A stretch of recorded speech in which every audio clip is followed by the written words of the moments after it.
இன்றைய தினம் 19 August 2025 time வந்து கரெக்டாக 9 மணி 19 நிமிஷம் ஆகுது.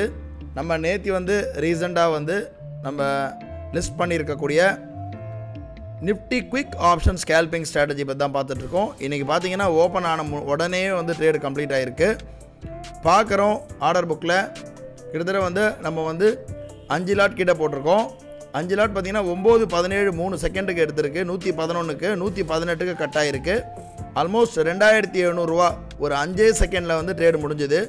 இதுதான் வந்து குயிக் ஸ்கேல்பிங். அதாவது கான்செப்ட் படி பார்த்திங்கன்னா இதுதான் மார்க்கெட்டுடைய ஃபஸ்ட்டு ரெட்டு கேண்டில் ஓப்பன் ஆகிருக்கு. இந்த ரெட்டு கேண்டலுடைய க்ளோசிங்க்கு மேலே எந்த கேண்டில் இருக்கோ, உதாரணத்துக்கு ரெட்டு கேண்டலுடைய க்ளோசிங் வந்து 24,899 899 மேலே கேண்டில் க்ளோஸ் ஆச்சுன்னா கால் பை ஆகும். அதன் அடிப்படையில் இந்த க்ரீன் கேண்டில் வந்து 9:10 க்ளோஸ் ஆகிருக்கு. ஸோ அடுத்த கேண்டிலே வாங்கி 500 ரூபா ஒரு லாட்டுக்குன்ற கணக்கில் 5 லாட்டுக்கு 2700 ரூபா கிட்ட ப்ராஃபிட் புக் ஆகிருக்கு. ரொம்பவே வந்து ஒரு சிம்பிள் அண்ட் ஹைலி எஃபெக்டிவான ஸ்ட்ராட்டஜி இது. இன்றைக்கி ட்ரேடு வந்து முடிஞ்சுது. வித்தின் ஒரு 3 செகண்டுக்குள்ளேயே ஒரு 9:17 3 செகண்ட்லேருந்து 9:17 23 செகண்டுக்குள்ளே முடிஞ்சிருக்கு. நாளை வந்து ஒரு புது வீடியோவில் சந்திக்கலாம். நன்றி, வணக்கம்.